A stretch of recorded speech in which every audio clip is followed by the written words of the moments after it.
To start with, what we see at the beginning are not your typical love arrow shooting cherubs.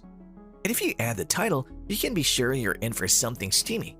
But sadly, there's also the ravaging black sickness everywhere, as a church cathedral painter narrates this tale. The feudal lord by the name of Cherubino has ordered his boys to chase Lorenzo down for beating him at the gambling table. By the way, Lorenzo is a local young man who has a crush on our protagonist. He barely manages to elude them, and trust me, this is more to do with money than with the lady, at least for now. The next morning, Lorenzo makes a stop at Pampinia's house. She's the main female lead and also his crush amongst many other admirers.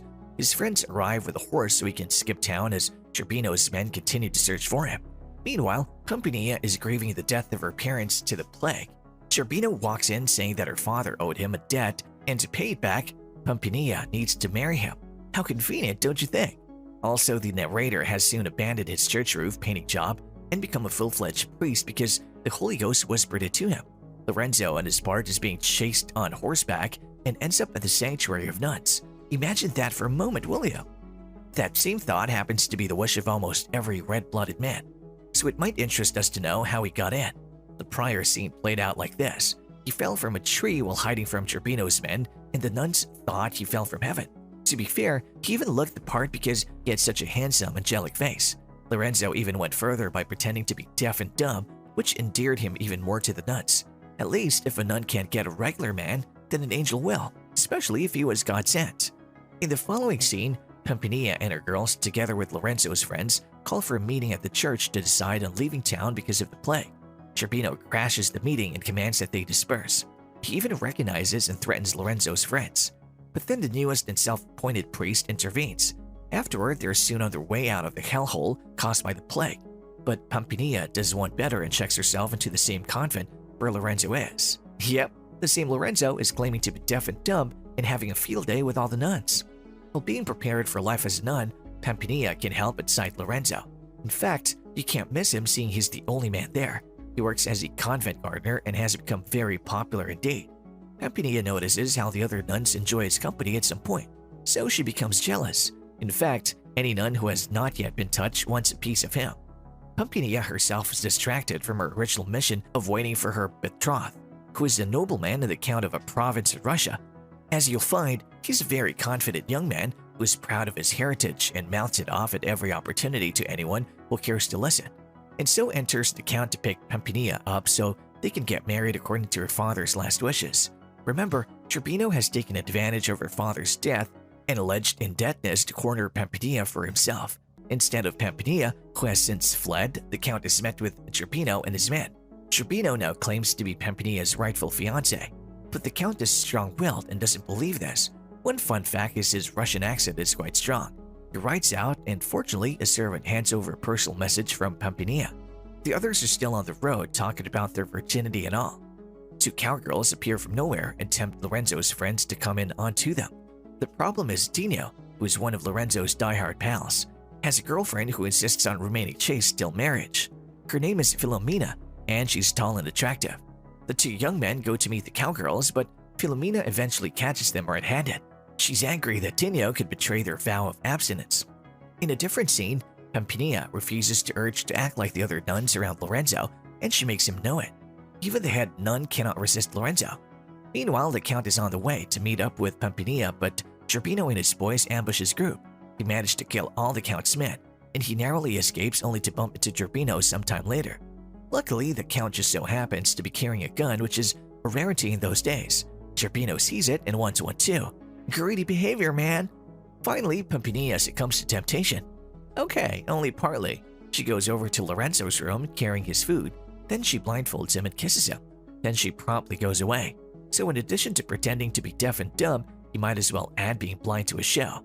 However, Pampinea's actions leave him wanting more, even as he never had the chance to see her true identity.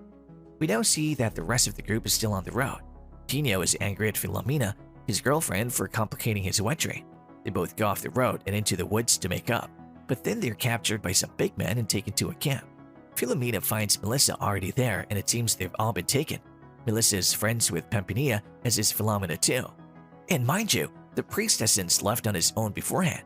The leader of these men suggests that the girls will be taken to Africa to work as prostitutes, Melissa will not accept her captivity lying down literally, and so she devises a plan to seduce the leader and to escape. But Melissa's seduction falls short, and so she changes plans.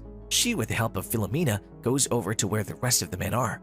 They're both able to convince all the men to take their pants down literally for a chance to be the one to have Philomena for the night. Melissa is then able to steal a bunch of keys and they all escape. The news gets to Pampinea that the Count is in search of her, so she must leave the convent and wants to be married. But first, she must leave a parting shot, which is, if she can't have him, then no one else would.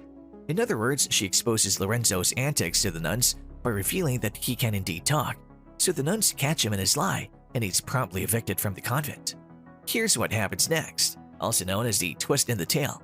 The Count roams the woods alone and comes to a river. While trying to drink, he sees Melissa swimming, and as nature would have it, he thinks he has found his Pampinea, and worse still, he doesn't deny it. So they end up making out. Meanwhile, Pampinea is on her way to meet up with him at the wedding venue. Too late, girl. However, she picks Lorenzo on her way there. When they arrive, there's nobody there. So Pampinea and Lorenzo get to talking. He tells her about the mysterious nun from earlier who kissed him blindfolded. Goodness, he doesn't even know she's right there in front of him. What's with a set of women in blind spots, huh? As they talk, Pampinea sees how seriously in love Lorenzo has become with this mysterious woman, namely herself. And they're walking while talking now. And Pampinea proposes that she can make him forget about this woman with her kiss. The same kiss that has his head over heels in love. Pampinea's hope is that he recognizes the kiss as being hers. As they're about to lock lips, Zerbino arrives on horseback with his men and interrupts them. He tries to kill Lorenzo, but Pampinea intercedes and says she won't marry him with Lorenzo's blood in his hands, so Lorenzo is locked up instead. Next up, Zerbino arranges for a priest right away, and it just so happens that the same self-anointed priest stumbles in from nowhere. Also, Zerbino releases Lorenzo as a sign of good faith. However, he has secretly ordered his men to kill him. Lorenzo outwits the men just as the Count rides past on his horse. They both have a wedding to gate crash. According to Pampinea's wishes, the priest stalls for as long as he can. Soon, both the Count and then Lorenzo arrive. They challenge Zerbino and a sword fight ensues. They easily have Zerbino cornered and toss a coin to decide who fights him first. Lorenzo wins, and so Zerbino has to fight him at the edge of the well. Another fun fact, Zerbino is scared of heights, but his pride won't allow him to give up. So they fight for Pampinea's honor. It's easy to see that Zerbino will lose this one, so he ends up being distracted and falling all the way into the well to his death. Now the Count makes its move on Pampinia, but she uncovers her veil, and the Count thinks she's not Pampinea. At least not the enchantress he met by the river. Suddenly, Melissa appears and the Count declares his love for her. She's a lucky girl because she'll be taken as royalty from henceforth, and other friends of the group arrive too. Meanwhile, Lorenzo has left them to be on his way. Pampinea chases after him and tries to convince him to stay. He insists he has fallen in love with the memory of the mysterious nun's kiss, so Pampinea jugs his memory a little by doing the exact thing that got him hooked in the first place. Now his eyes are open.